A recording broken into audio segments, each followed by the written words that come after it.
Morning, good morning, good morning.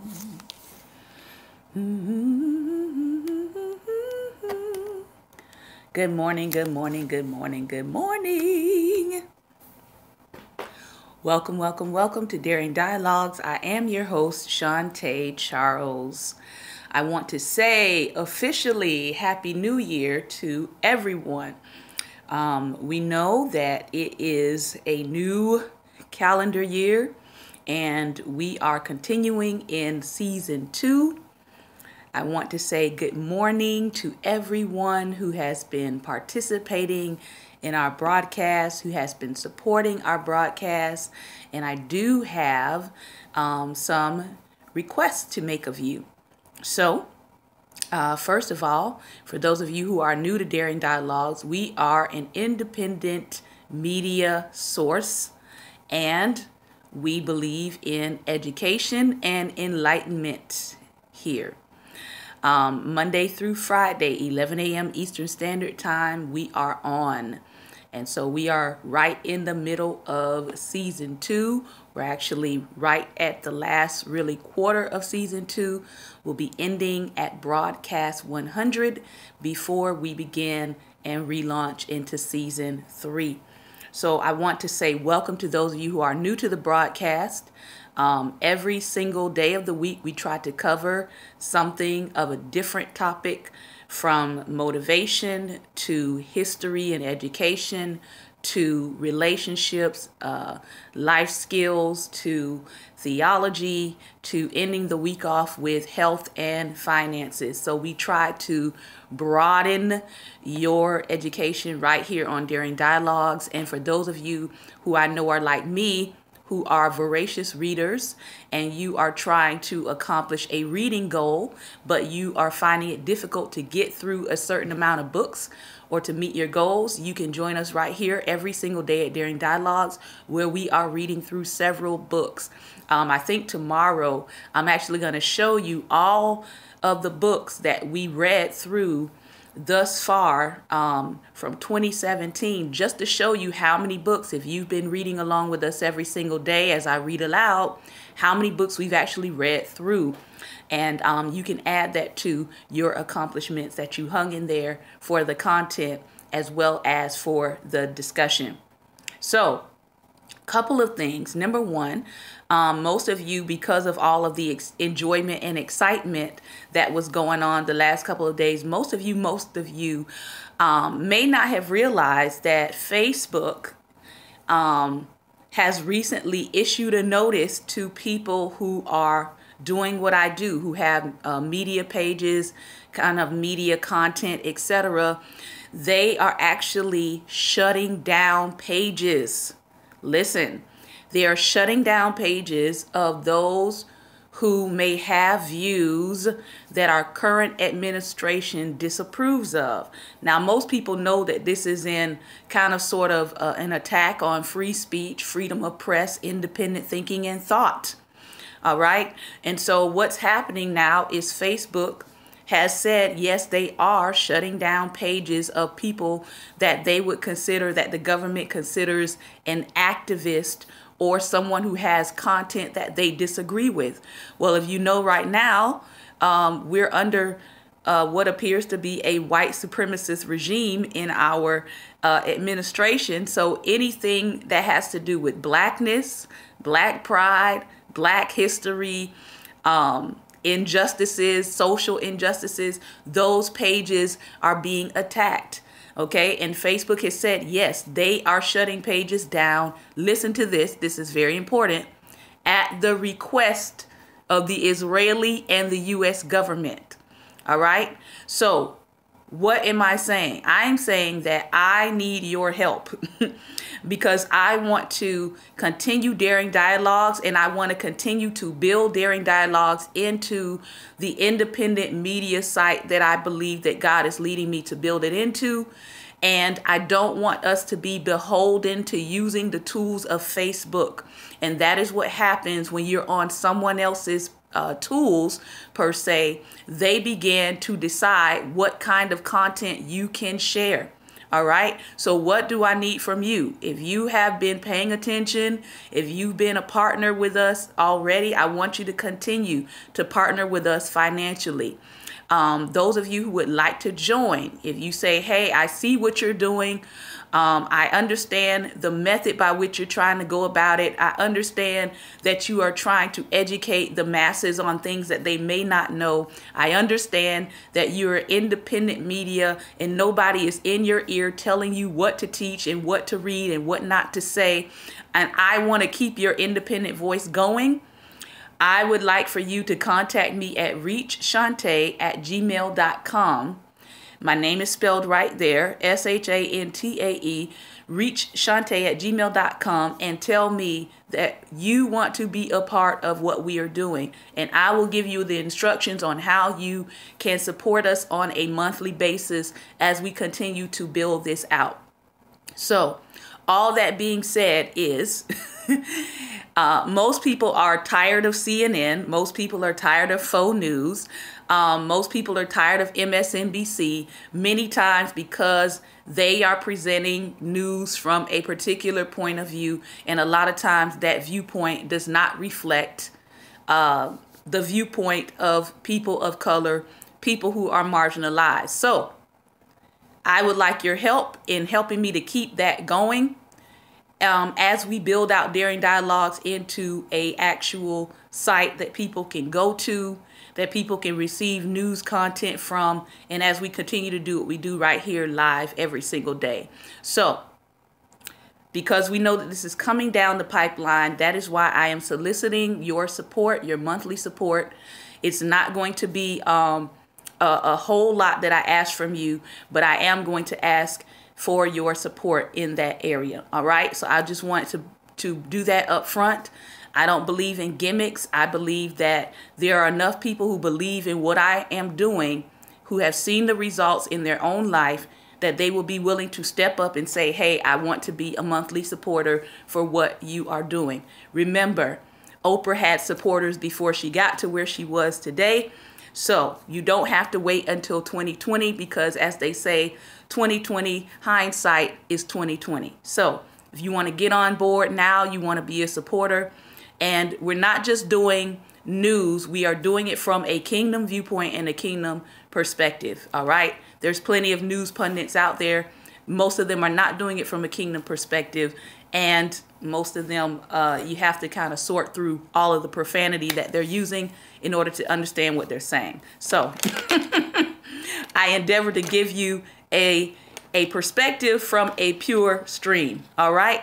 So I want to thank you all for those of you who stuck it out with me all year long in 2017. Thank you, thank you, thank you. I want to thank those who jumped on to support in 2017. And again, I would ask that you would continue to support as we gain more supporters.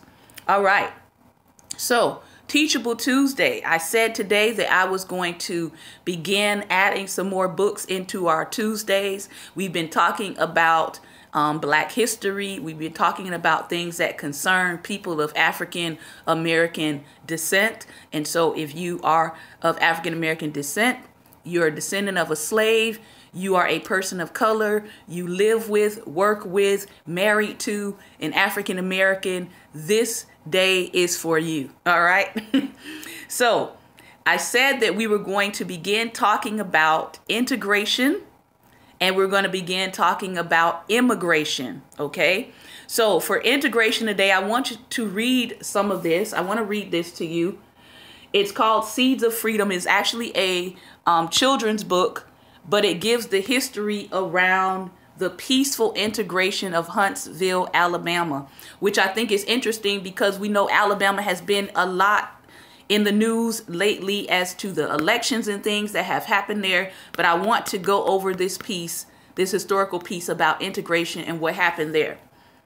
Then we're going to come and we're going to begin this book. This Land is Our Land. It's a very condensed version of the history of American immigration, but I like it because it has images in it, and it's also got some context, so you're not just reading it like it's a history book. All right, so this is where we're going to start today. Some of the other books that we're adding to our Tuesday, as you all know, we are reading from the great documents in Black American history, and we're on the reading called The Black Bourgeoisie. So we'll pick this back up next Tuesday.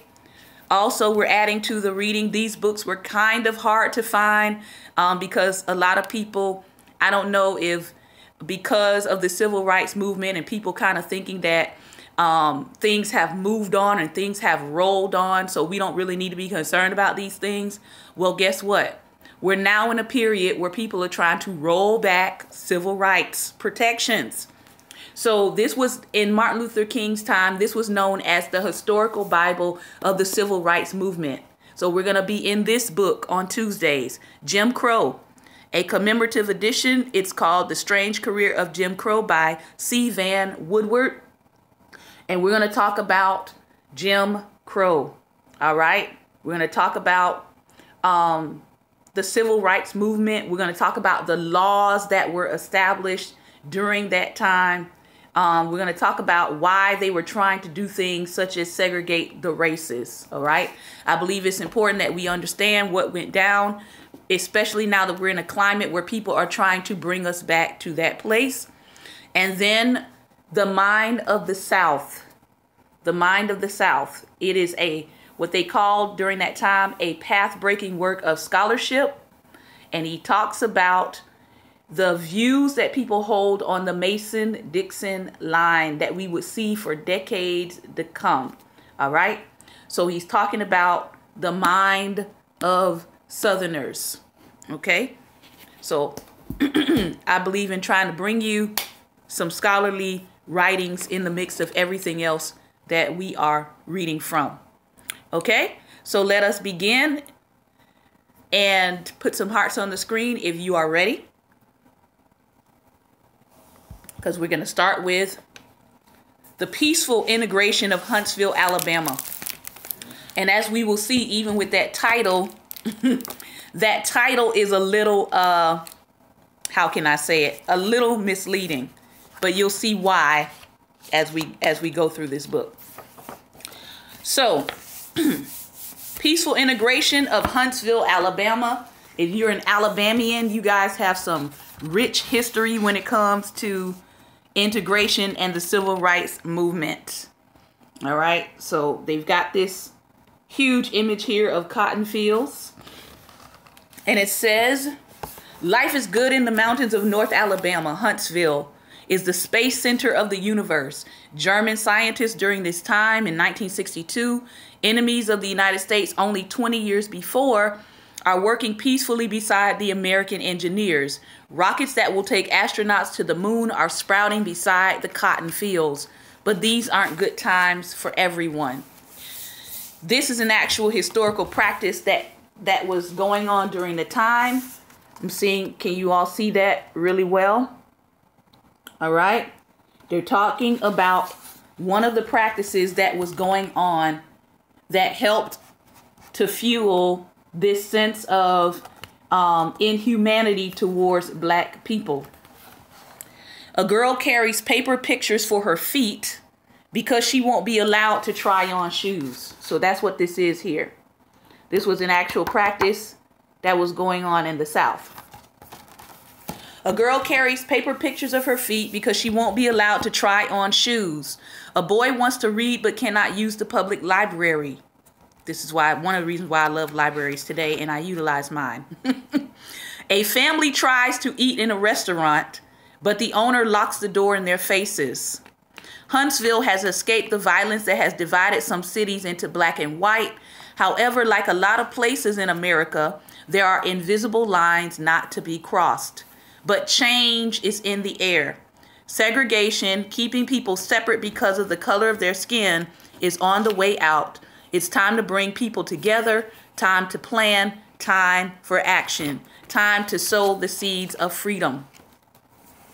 A young black man and woman, students, sit at lunch counters in the stores downtown. They have money and can buy anything in the store except for lunch. They can't use the restrooms either, just the way it is. These students know they will be asked to leave, know that if they don't, they'll go to jail. But they sit at these lunch counters day after day. It's called a sit-in, a nonviolent gesture against just the way it is. The seeds of freedom are planted in Huntsville. What will it take to make them grow? All right. And I like the illustrations here because it's actually showing the indignancy and the obstinance of those onlookers who are basically looking at them as, how dare you have a seat in the same place where we are sitting and demand to be treated like a human being. As the first American astronaut circles in orbit around the Earth, black men, women, and children circle around the courthouse wearing signs that say things like this: I ordered a hamburger, they served me an arrest warrant. Hungry for justice? Children like freedom too. But walking in circles day after day makes them weary of waiting for change. The seeds of freedom need inspiration to grow, so a man of peace is invited to Huntsville, a man not very well known as of yet. Dr. Martin Luther King Jr. speaks of a time to come when black children and white children will join hands as brothers and sisters. People cheer and rise to their feet, but there's not much in the Huntsville newspaper about it or about anything else that's happening with the civil rights movement in town. Again, this is why independent media is important. Historically, there would have been very little evidence of this even taking place because of who controlled media at the time. Reporters seem to agree that segregation is just the way it is, and that if they simply keep quiet, maybe all these protests will just go away. And what about that thinking has changed? Not much, right? But the seeds of freedom need attention to grow, so 3 women decide to do something risky. All right? So here's the imagery of the people marching around the courthouse, and they have their signs. They're peacefully protesting, but their patience is wearing thin with this kind of protest. So, as usual, women, women that lots of male leaders seem to keep not wanting to include in movements, but that's a whole other daring dialogue. Women step up to the plate and they decide to do something different. These 3 women, all right, I'm going to tell you about their story in just a moment, but I want you to see the image first. All right.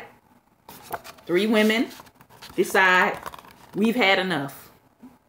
Women Arise 2018. Yeah.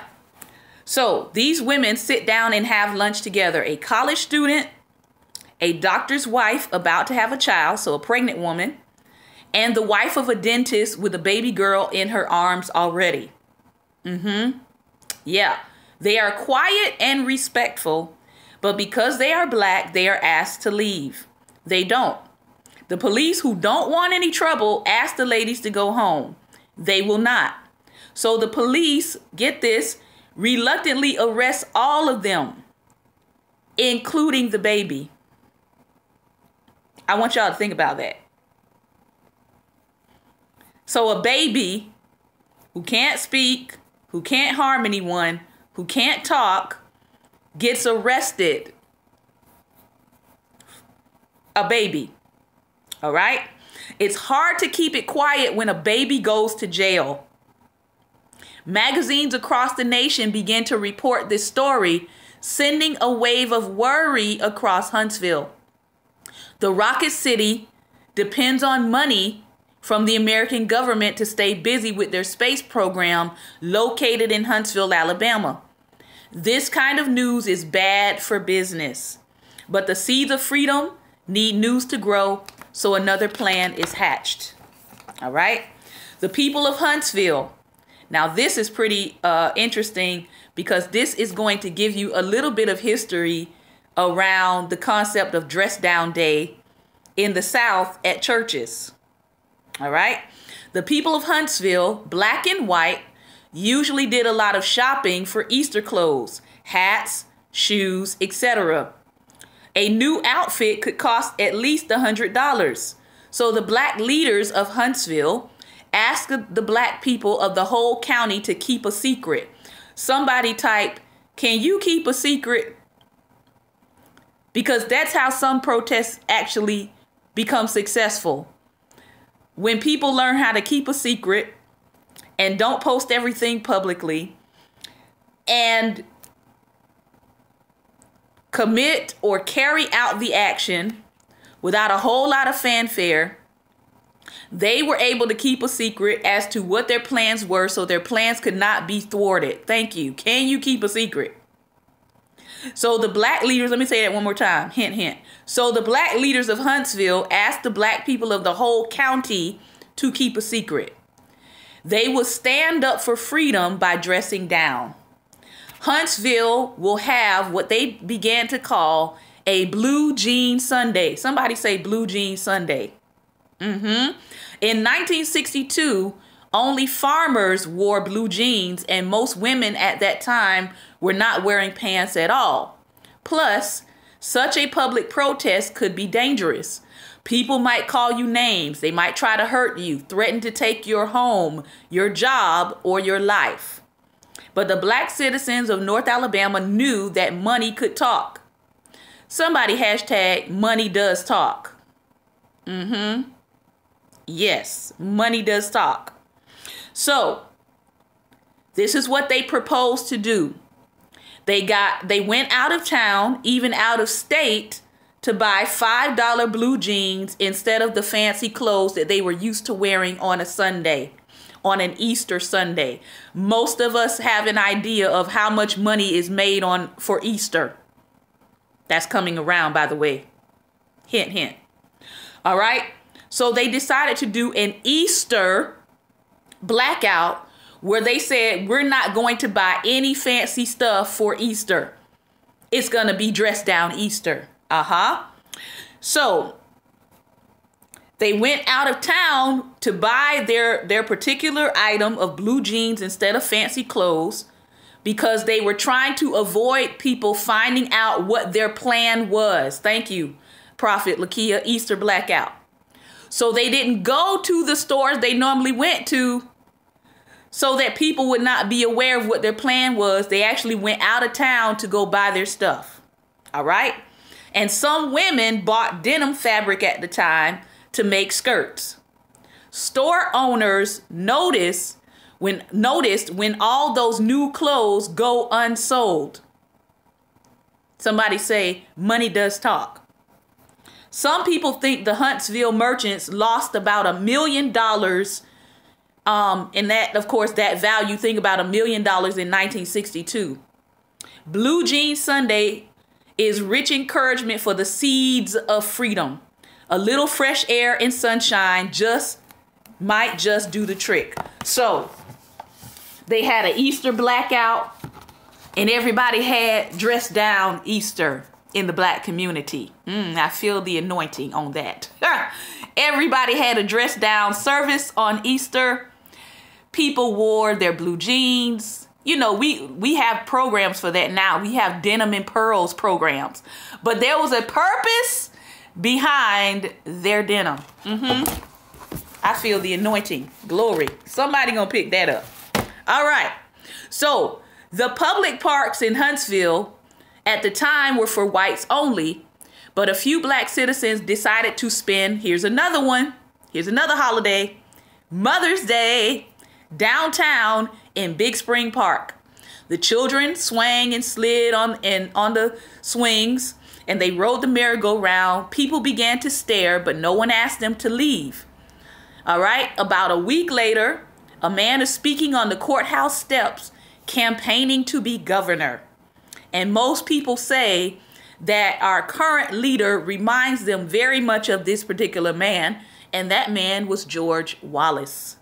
He says black and white people should be separated everywhere, now, tomorrow, forever. And I think his famous saying was segregation now, segregation tomorrow, segregation forever. The black people of Huntsville have a very different message. They ride around the courthouse square in the back of a truck, waving flags and playing patriotic music. holding balloons, get this, filled with helium and tied with notes on them that say things like, "Please support freedom in Huntsville." They let their balloons go until the sky is filled with color. Wherever each balloon lands, it begins to plant a tiny seed of freedom. Somebody say, this is the year to get creative. See, you got to get creative. That's what they did. This town of black people. Across the country, the call for change is heard. President JFK supports freedom for all Americans. It has now become the law for buses, trains, public schools to be open for everyone, although that is not yet the case. Huntsville is prosperous, proud, and peaceful. To keep it that way, the mayor realizes that whatever threatens the future of Huntsville must be stopped, even if it means stopping nearly a century of custom and tradition of this is just the way it is. Listen, this is the year to get creative. This is the year to break customs and traditions that hold people bound and captive to the notion of just the way it is. Somebody said the 5 words of a dying assembly of believers is just the way it is. That means you are cemented. You don't want to change. But I'm here to tell you, 2018 is going to bring lots of change, lots of breaking of customs, lots of breaking of tradition. And so if you are one of those who are saying, but we've always done it this way and this is just the way it is, just prepare, all right, to have some eulogies for your customs and traditions this year, all right? July 1962, only 6 months after the first Huntsville sit-in, victory is in sight. Black civil rights leaders and white city officials convinced downtown business owners to integrate, to bring Huntsville's black and white citizens together in peace. No one wants anyone who might turn this into a violent confrontation to know about the plan. So here we are again. It's kept a secret. On a certain day at certain lunch counters, a certain time arrives. Black men and women begin to sit down and have lunch beside the white men and women. Some begin to ask, is this okay? Is this okay? Exactly. Where's Mr. Wallace at now? He's infamous forever. Is this okay? Lunch counter servers begin to say, this is what we're doing. The policemen out of uniform keep watch, but there is no trouble. Over the summer, and that's a whole other point there, because they were waiting, the other customers who had been acting a certain way according to the law were waiting for somebody to approve whether or not they could integrate. So the customers began to say, is this okay? Is this okay? Hello, 2018, we're not waiting for somebody to tell us that this is okay. All right? Liberty, freedom, and justice for all. People are not waiting for you to say it's okay anymore. Over the summer, little by little, people come together at the hospital, the bowling alley, the movie theater. The tender plan of freedom is growing, but it remains roadblocked in schools. Okay? In the fall, President Kennedy visits Huntsville to see the Rockets and talk about freedom. Another prophetic picture. How are you in a town that refuses freedom for people, but you want to launch a symbol of freedom and exploration and space and innovation and technology? You want to launch it from a place that has not yet caught on to the message, and you're trying to launch from that place. Whole other sermon. So President Kennedy visits Huntsville to talk about freedom and space and launching and going into the new dimension and the next stratosphere and all of that good stuff. But the people on earth are still bound and oppressed. 35 black families asked the school board to obey the law They didn't ask for anything special. They asked them to obey the law that was already signed into law that makes separate schools illegal. But the school board does nothing. Angry voices on the telephone threaten these families until only 4 agree to be part of a lawsuit, which won't be heard by a judge for nearly a year. Meanwhile, schools for black children, listen, schools for black children have no library. So please, if you don't have a library card, please make your way to go get one, and for you and your family. They have no cafeteria. So that means they're having to pack or bring whatever food items they can. And they have no buses, while the schools for white children seem to have everything. Are the seeds of freedom beginning to wilt? It's a peaceful spring and summer in Huntsville, but nowhere else in Alabama, but not elsewhere in Alabama. More than 1,000 black children gather for a nonviolent protest in a Birmingham park, and most of us have seen those historical images where those children that marched were met with gushing fire hoses and snarling dogs. It's on television nationwide. The man who wanted segregation forever becomes governor. He stands in the university door trying to keep black students out of the university. This is on television nationwide. 200,000 people marched for freedom in Washington, D.C., where Dr. King gives his famous I Have a Dream speech, echoing his same dream that black children and white children will join hands in peace. It's on television nationwide. In the heat of August, 4 Huntsville families face the judge. Since the law is clear, he rules quickly, saying, admit these students into the school.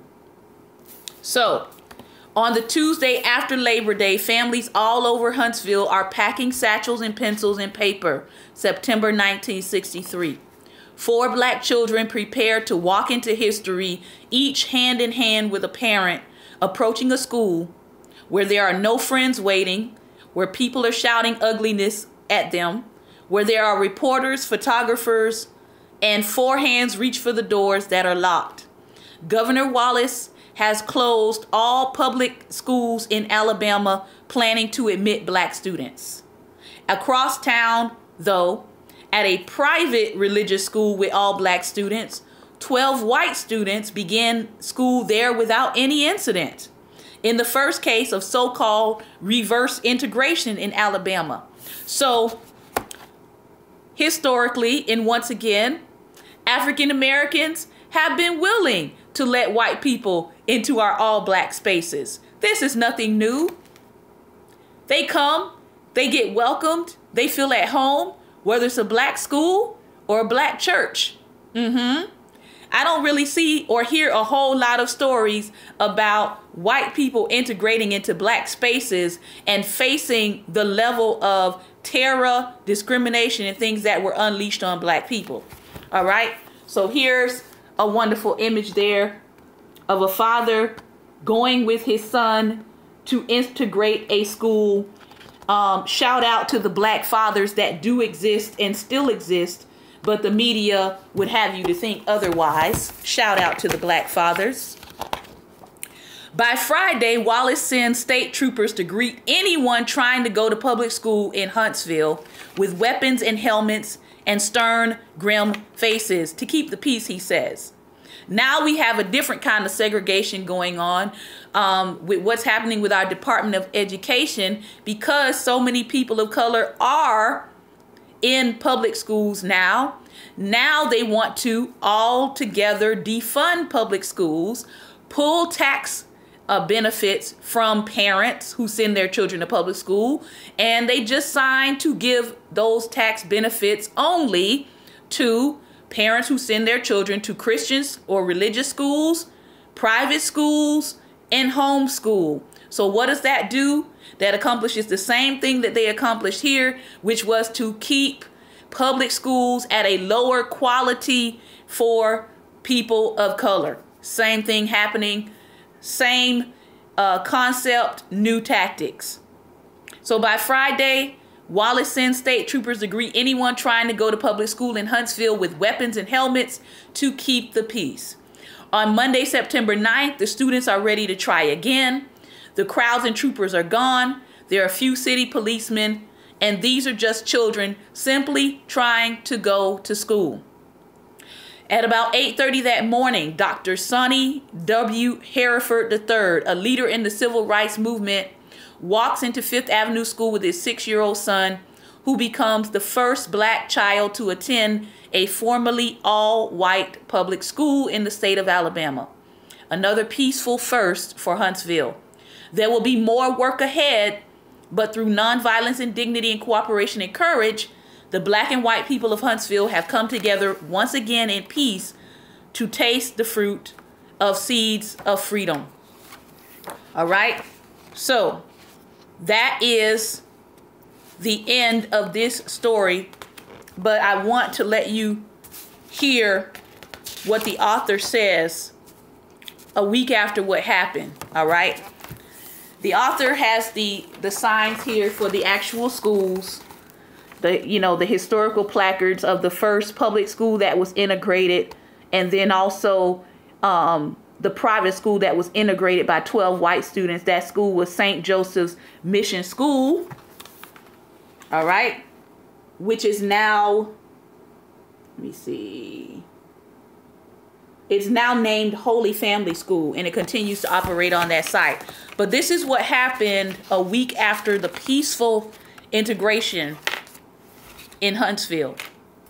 Remember, 4 black students peacefully integrated the public schools of Huntsville.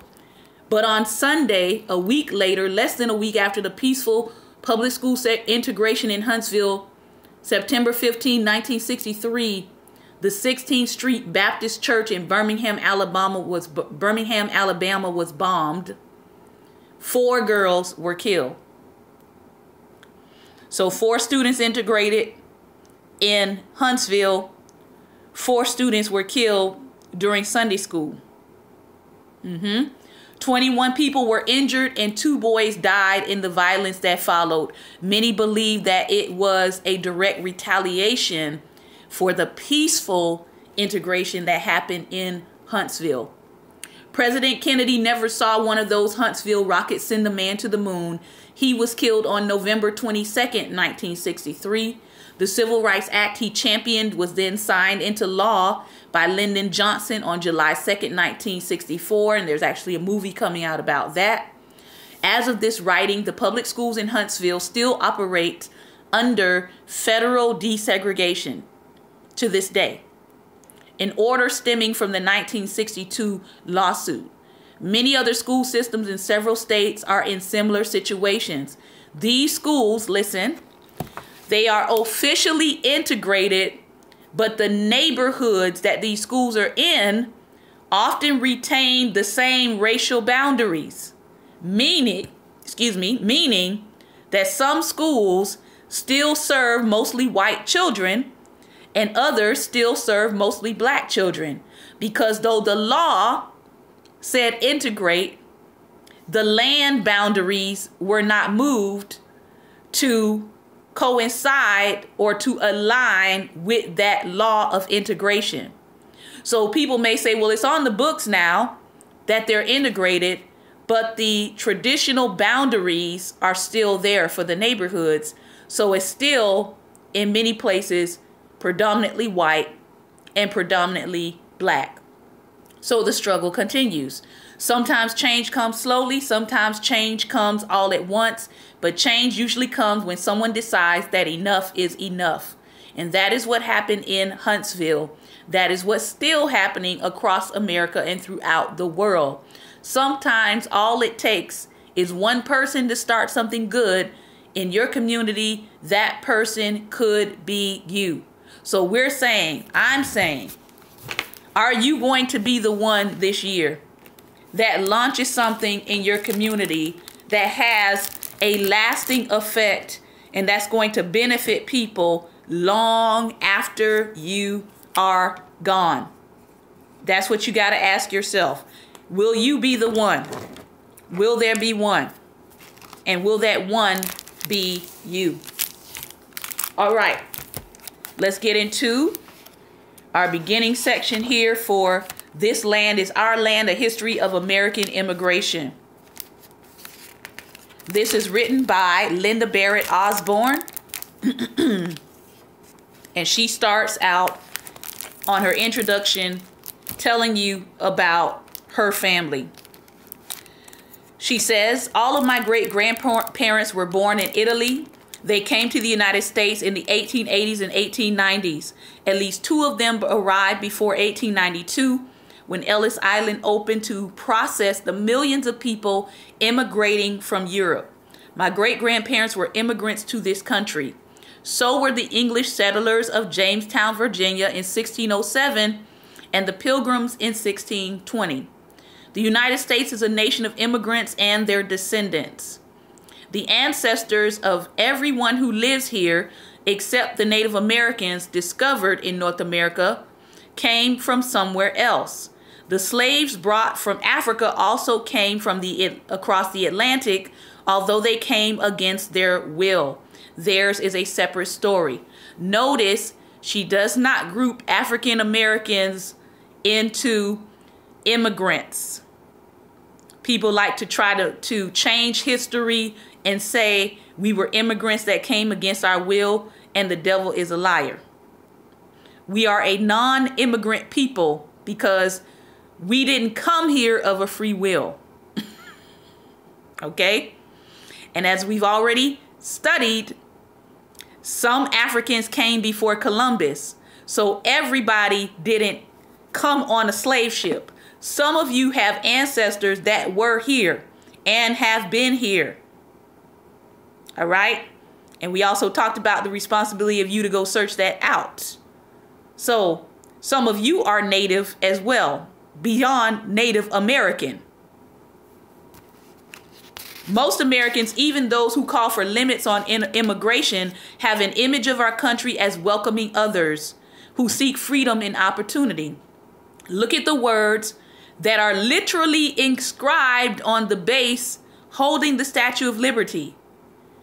These words are by the poet Emma Lazarus, engraved, which says, "Give me your tired, give me your poor, your huddled masses yearning to breathe free, the wretched refuse of your teeming shore.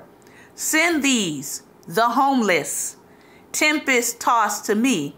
I lift my lamp beside the golden door." Which is why many of the lawmakers were having problems with some of these bans that were being established, because they're saying, listen, it's literally on the base of our quote-unquote Statue of Liberty that we're asking for the tired, the poor, the huddled masses, people who are yearning to breathe free, okay? The homeless. Those are the people that we say that America is for. And now all of a sudden you want to shut and close the door of opportunity to those very people. So that becomes hypocritical when you literally have that on a statue saying that this is the golden door of opportunity for your country, and yet you want to shut the door on certain people because they don't look like you. The Statue of Liberty is a symbol of hope, of a new start, recognized around the world.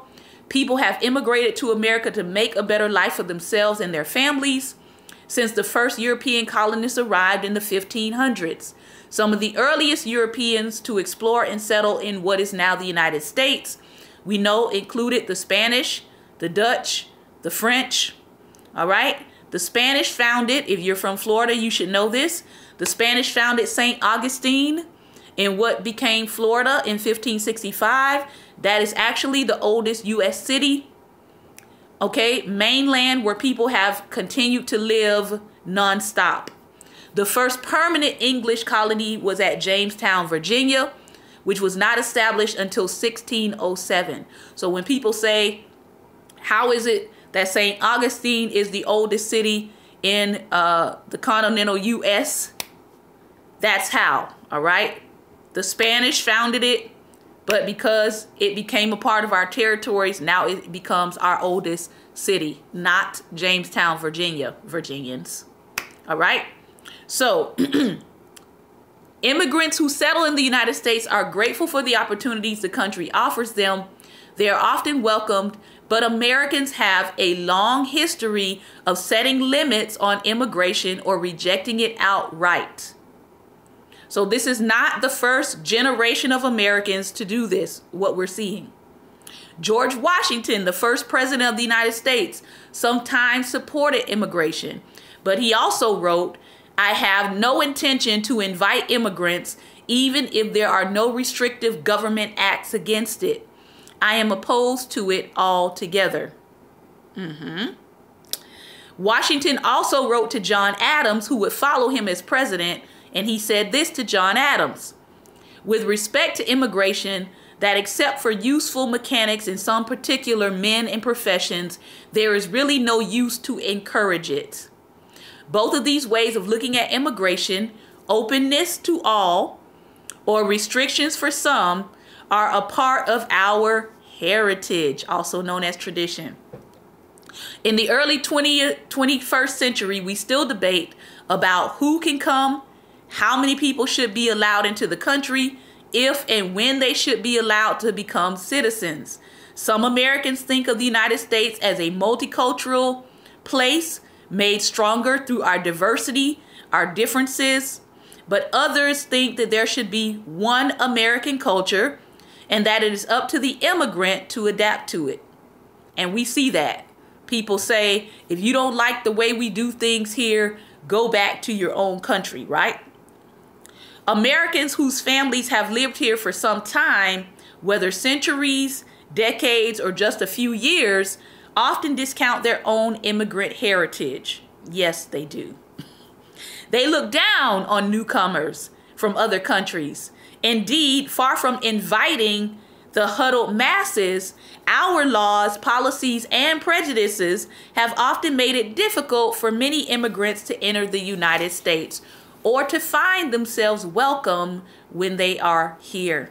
We know that our president recently said some very inflammatory things about people coming from Nigeria and people coming from Haiti. In case you don't know what he said people coming from Nigeria, once they come here, they will never go back to their huts in Africa.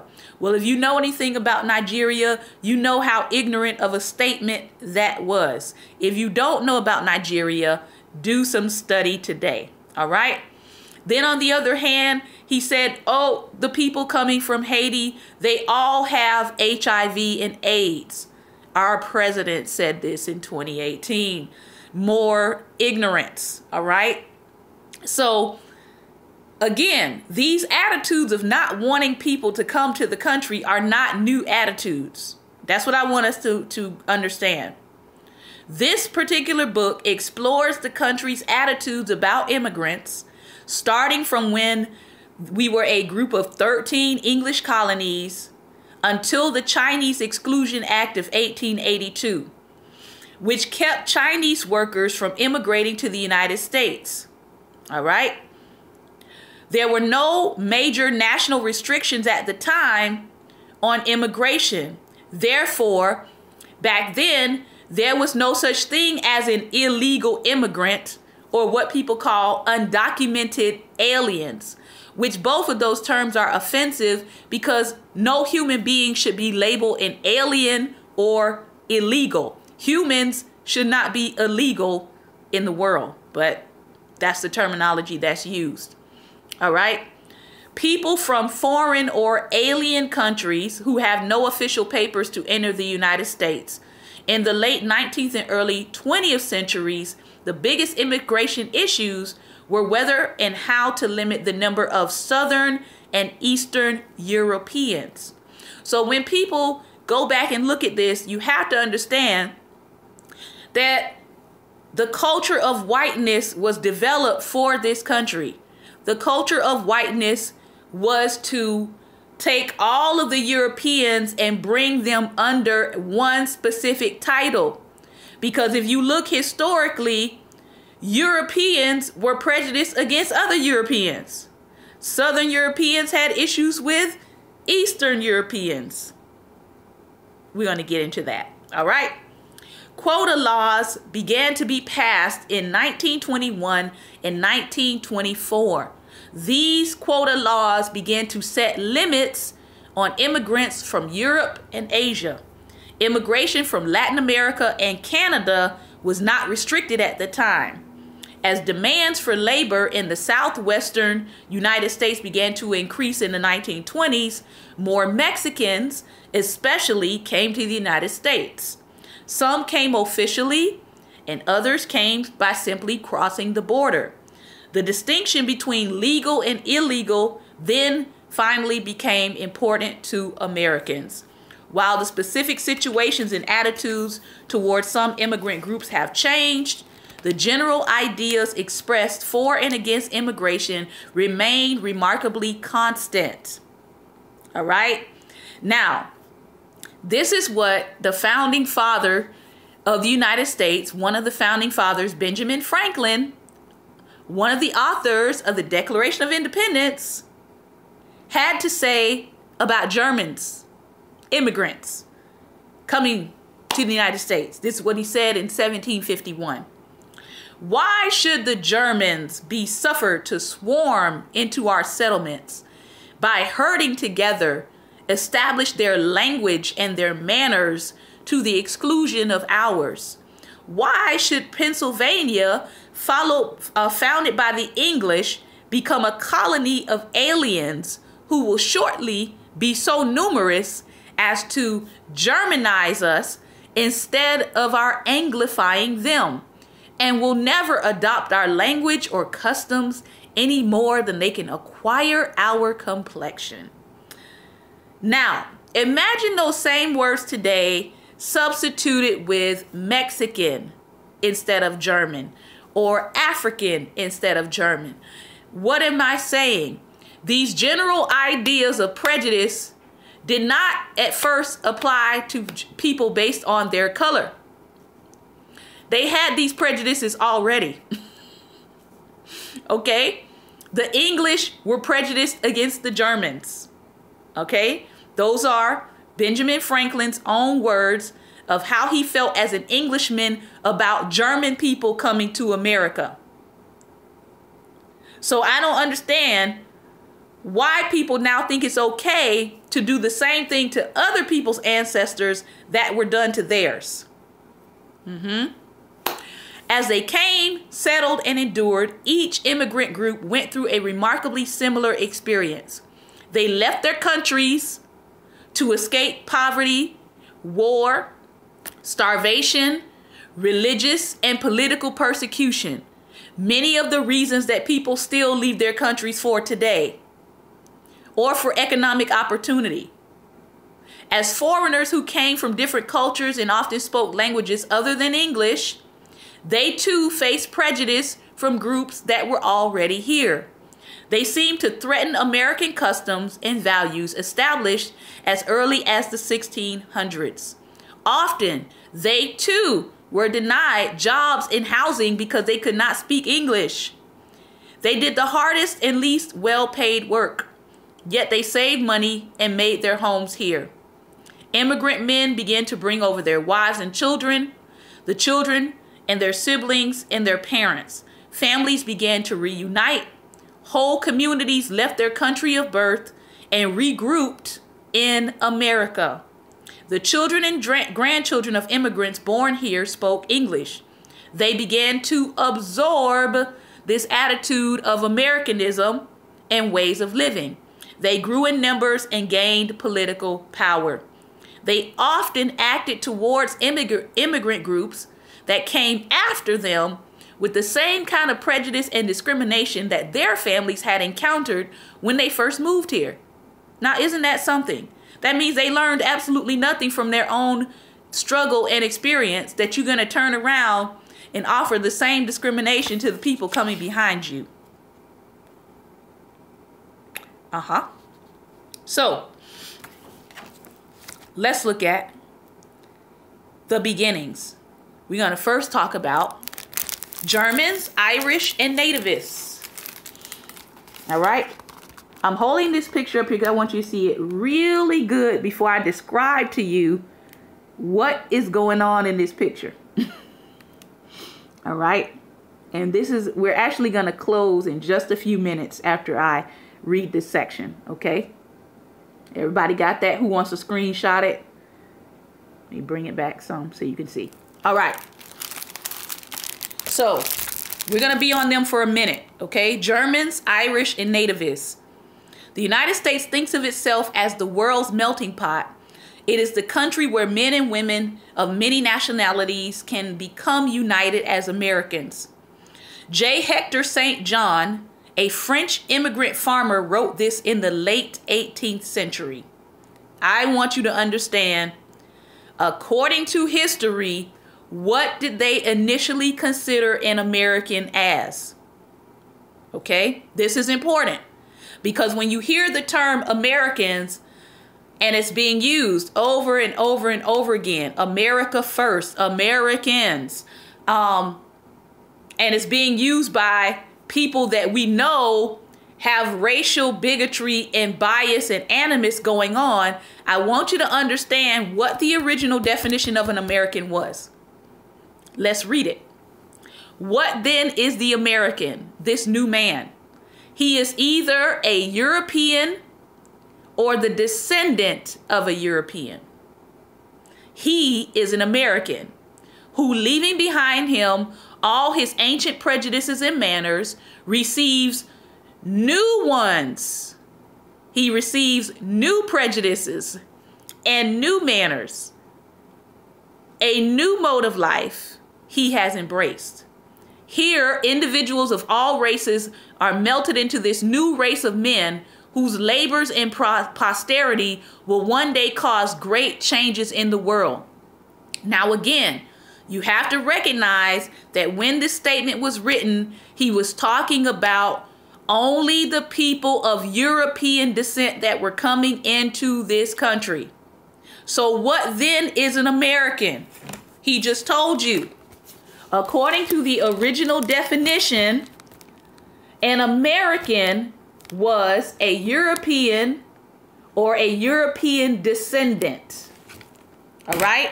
And that picture that you just saw was from a lodge picture in 1902. These were people who were dressed in what they believe is Anglo-Saxon costume. Anglo-Saxons first settled in England in the 5th century, and their descendants ruled until 1066. So when people are saying they want a WASP or white Anglo-Saxon Protestant nation, okay, let me put it up here for you again. This is what they're talking about. They're telling you America was created for Europeans and the descendants of Europeans to be in power. So when you hear the dog whistle terms like, I got a good one for you. Just pay attention to how many times you hear this term right here. Real Americans. Okay? Real Americans. Because when you're hearing political speeches and people keep saying American or real Americans, they're actually referring to this right here. It's another way of saying we came here first. We are the ones who have, quote unquote, made this country great. And we basically let everybody else in after we made things great. All right. And so you should be privileged to be here amongst real Americans. Okay. This is why it's important to understand the origin of how people were using terms. Okay. It's important. Because most of you are going around and you're saying, well, I'm an American too. But according to their definition that they're going by, you're really not. Because real Americans for them are white Anglo-Saxon Protestants. And if you're not white Anglo-Saxon Protestant, then you may not classify to them as a real American. All right. I'm going to stop there. I want to thank you for your time and attention. in this episode of Daring Dialogues. Tomorrow we will be back talking about relationships. Remember, if you want more information on becoming a supporter of the We Dare Squad and what we support here at Daring Dialogues, education, inspiration, and light and truth, please reach out to me by email. Last thing, I am offering 7 principles for success for your business this year. If you would like that, I want you to email me at reachshante@gmail.com with the subject heading line, I want success. And this is principles for people who are in business. They are proven principles. All right? So I want to thank you again for your time and attention. Remember, light is the most daring opposition to darkness. So please go out today and be light. Remember, when someone says they're a real American, you need to ask them, what exactly do you mean by real American? All right? Take care. Thank you so much for your time and attention. Welcome to 2018. God bless.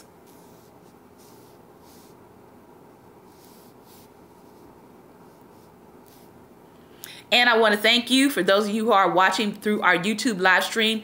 Please feel free to share this broadcast so that it can reach more viewers. Thank you again for your time and attention. Take care and welcome to 2018.